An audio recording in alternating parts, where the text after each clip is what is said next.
Okay, so the first thing that you, the Italians, this is an example I painted to show how the Italians used it. The Italians used it in a way that the egg that was called alla prima. It's just the yolk of the egg. That's the best binder, just the yolk of the egg. And the reason it's alla prima is because they mix all these colors one at a time into a palette.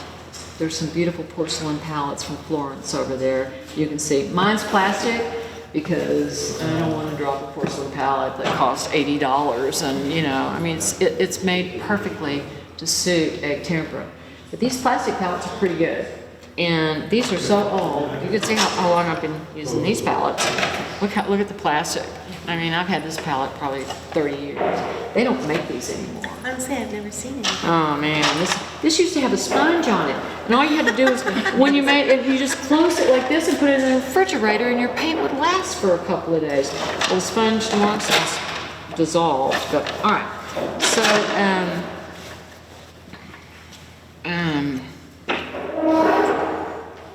oh, the light's terrible here. Okay, so here's the thing about egg tempera. The Italians mix all the colors, so each well is a red, a yellow, a blue, a green, yada yada. It's all mixed with the yolk of the egg. But I don't use that technique. I use the Flemish technique, which is much more complicated because it was the introduction of oil, right? Mixed with the tempera. So I'm gonna try to get both done before we're done, but for sure I want to show you how this is done. Okay, so What did you just pour?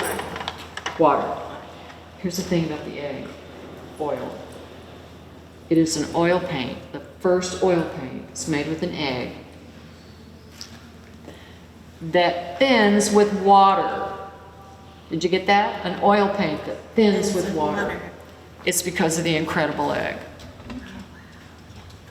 They've tried to reproduce it. I don't think the alkane even comes close. But, okay. So I use these brown eggs because they're stronger, and you'll see why I need a strong casing. Oh, there's my jar. And these are great jars, artichoke jars and stuff like that, but baby food jars. If anybody has any, before I leave tomorrow morning, please bring them and deposit it at the museum, because I don't have any babies in my world anymore. So, okay, I'm gonna glaze this, but okay, so, the first thing you have to do is jar. The pressure's on, kid. And you know what? Vicki said these eggs were old. So I don't know if they're gonna hold up or not, if they're old, but we'll try. We'll see if we get it done. Now the white of the egg, which you say for angel food cake, ooh, these are old. Look how orange those are. The white is what the monks used to paint on the manuscripts. This part, they mixed a little water in it, and they just did it like this, you know, did it like this, and then they mixed that pigment into it, and that's what's on those pages. And that's why they're so fragile. Because I mean, it's a pretty good binder, but it's not as good a binder as this. So I'm trying to get all of the white off because all I want is the pure yolk of the egg. And so the best way to do this is just, now when my father saw that I did this, it was really funny. He made these incredible, he's German in descent, German-Irish, and he made these homemade egg noodles. He used a dozen eggs for one, like he'd roll them out and hang them over chairs. They were amazing. Oh, they were amazing. And when he saw that I did this, he goes, I want you to separate all the eggs. I'm like, Daddy, I'm not going to do that for your noodles. I'm not cleaning the whites like this for your noodles.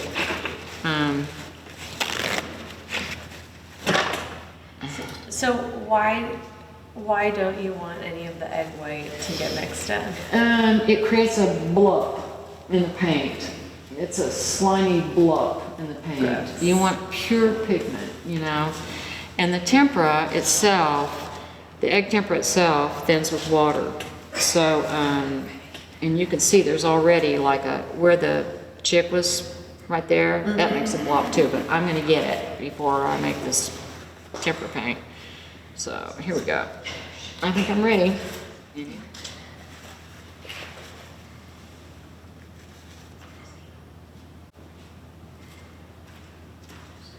And that's slimy, it's gonna break. It broke! Okay, but the sack is what you want to prevent. And so I'm gonna do it one more time 'cause it's really beautiful. So what you do is you put the egg yolk in and you take the white out and you mix it with a little water, and then you grind your pigment. And I had this teacher that taught me this. He was from New York, and he studied this in Italy from the great masters. He worked with a gilder and learned how to do gold leaf, and you know. And by the time I got to him, he was at Drake University. By the time I got to him, oh, could you, Tara? Thank you. By the time I got to him, he was really at the peak of his career. He has great big egg tempera paintings in the Metropolitan Museum if you ever go there. His name is Jules Kirschenbaum. And he died of Hodgkin's because of the lead white. Some of these, Naples yellow, by the way, if you ever buy a tube of Naples yellow oil paint, that has lead white in it. Shouldn't really handle it. I handle it all the time. But it's the only one. And the problem with Naples yellow is you can't mix it with chromium oxide or it'll turn red.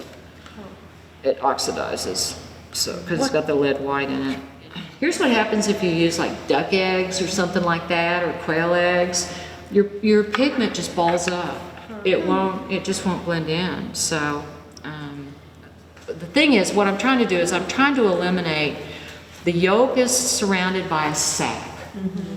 A membrane, and that membrane will create just a impurity in your paint, and so it's important for you to get that off. And there it is. Look at that! Wow! And you're gonna poke it? That's amazing! This is like science class. Yeah. I'm not as nice looking as Bill Nye, that's for sure. But okay, so there it is, and that you don't want that in your paint. Right. But then what you do is you just pull the water in it, and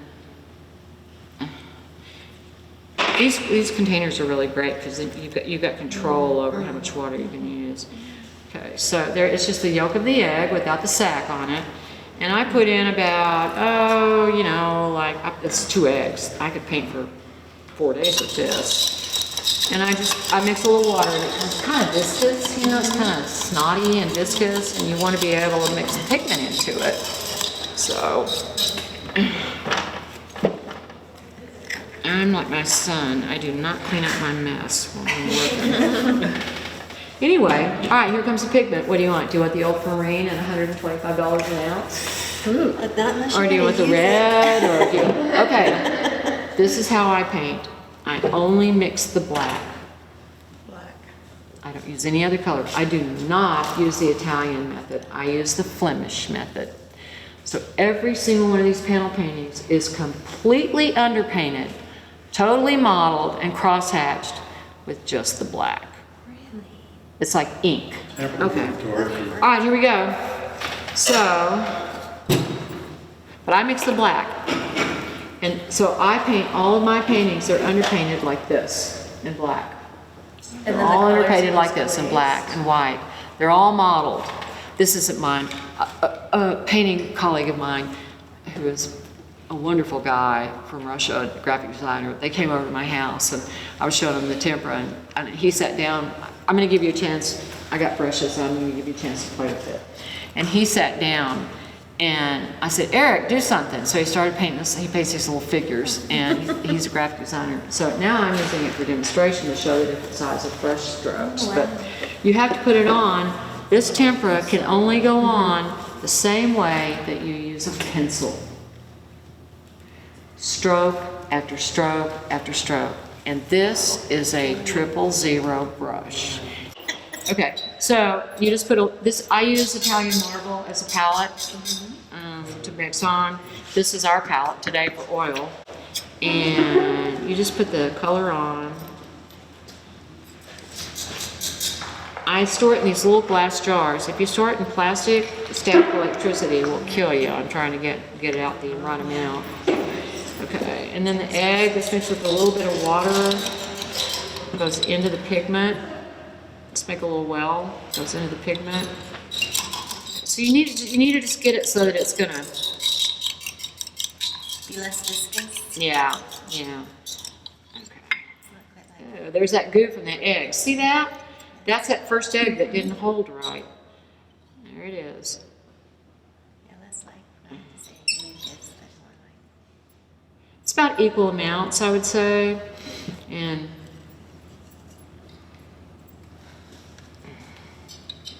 sometimes a little bit more. Sometimes some pigments are a little bit coarser than others. They take a little longer to grind and a little bit more viscosity. So you just make sure all the powder is gone.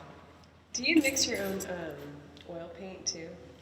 Or do you use tubes when I have done it. It's really hard. Yeah. And it's not worth it. Yeah. The only thing is you just got to buy good color. Yeah. Yeah, just don't buy student grade color, right?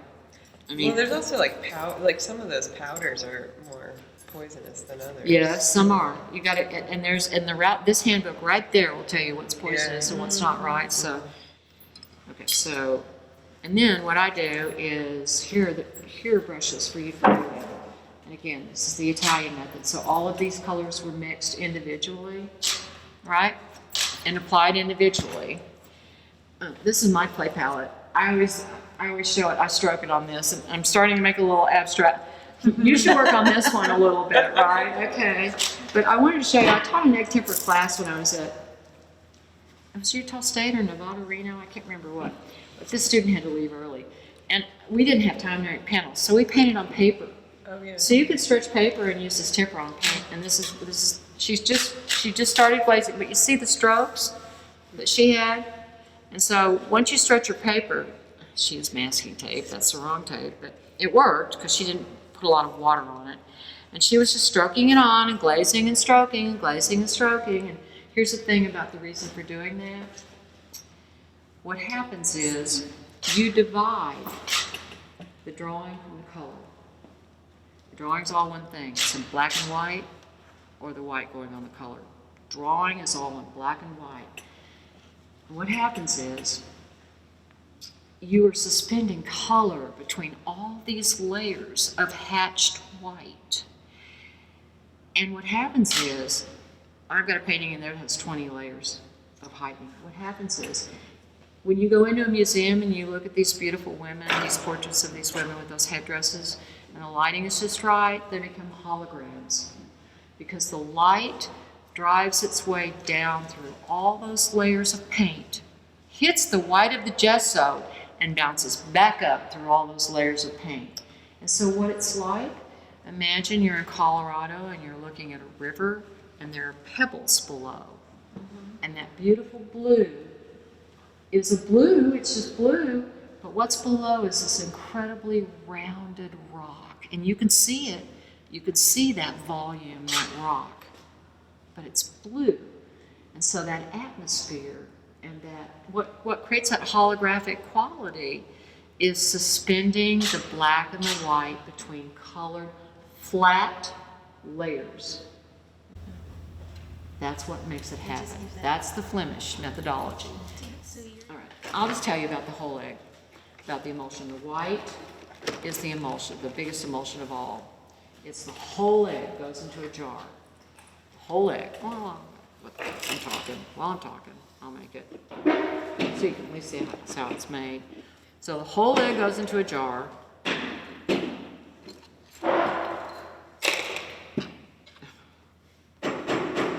Hello, is anybody home? Yes, it's me. I'm a month old. Okay, the whole egg. So take the shells. Those are your measuring cups. Then you use a half stand, an egg of stand oil. Now, you have to do it in this order.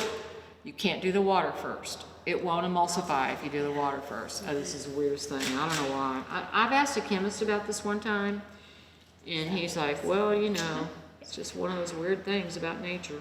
Well, that's a big help. Well, this is how you make mayonnaise too. Yeah. Is it really? Yeah, it is. Yes, it Honestly, is. I've never made mayonnaise. Oh, well, you'd be good at it. Or you can make I some don't like to bolognese. cook. Same kind of I don't like process to going cook. on here. Yeah. So a half a shell of oil goes in.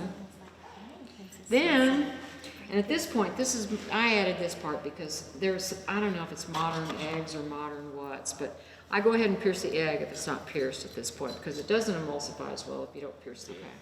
So now comes the water. It's the same amounts, equal parts. Oops, equal parts. Okay. And I'm usually not this sloppy in my studio. I mean, because I don't have all this other junk out, you know, I'm just working, so it's not like this, but, okay, we'll throw that away.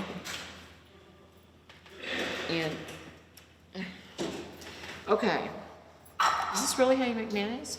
What do you use? Well, you use the yolk of the egg. You have to separate the white out, and then you, if by doing it by hand, you start to beat the yolk of the egg, and then you gradually add olive oil, Drizzle. and you, Oh, really? keep loading and Huh. loading Huh. the. Oh, homemade mayonnaise, if you've not ever Oh, had it, it is You like. do yourself. Is it Do yourself fluffy? a Is it favor. fluffy? Is that why you do it? Is because it's fluffy? I can It's- imagine. The taste Taste is incredible. is yeah. so much better than anything in a jar. But then you have to add an acid to Yeah, it, so lemon with or- lemon juice or whatever. Same thing with hollandaise. Okay, here we go. So you see how it strokes? So the tempera painters, they did this all day long. One stroke. Yep, they cross-hatched like this all day long. And the thing about the sables, those beautiful pointed sables, is that they hold the belly of the brush, the back part, holds a lot of paint. Plus the bristles have tons of spring.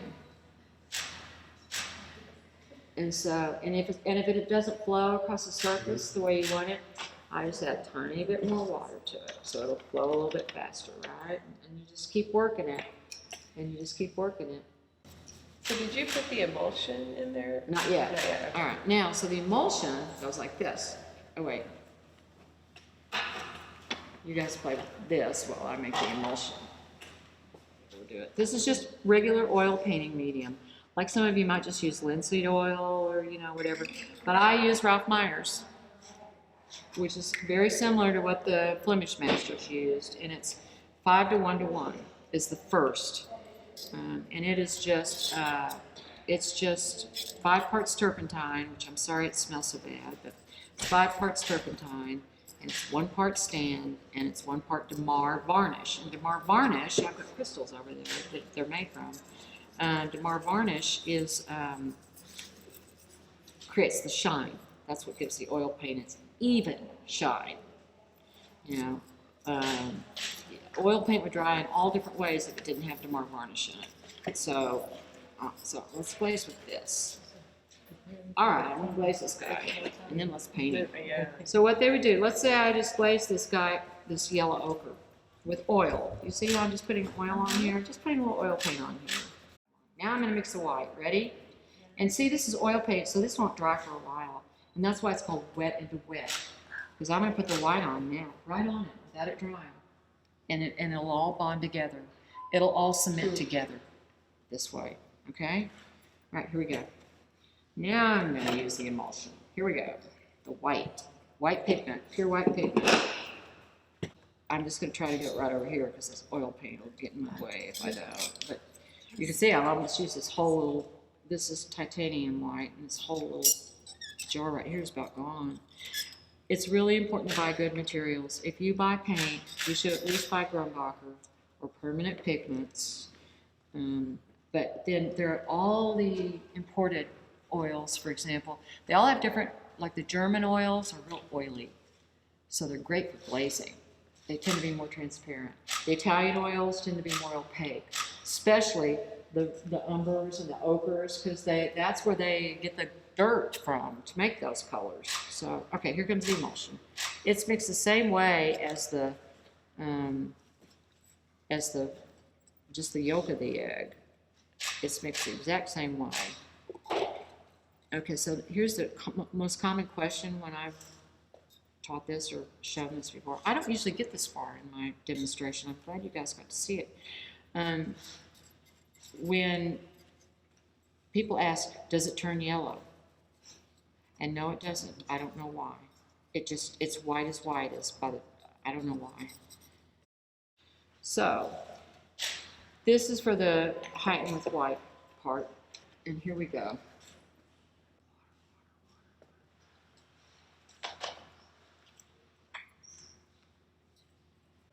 You've got to get it just the right spreading consistency. Because if it blobs up on your brush. Like heavy cream versus mayonnaise. That's right, exactly right. Okay.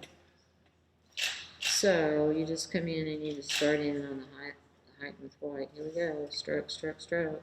Oh, I want his nose. Stroke, stroke, stroke. Oh, I want his forehead. Stroke, stroke, stroke, stroke. Okay. So I don't put all of the white on this layer because I want to put a blue on it, a thin blue on it, and I want to heighten again on his head, you know. Then I want to put a green on it, and then I want to heighten again. Okay, so what you do is you blend this white stroking into the oil glaze, and so when you stand back, it's what's called optical blending. It's just optical blending. Right? So it's just layer after layer after layer. And so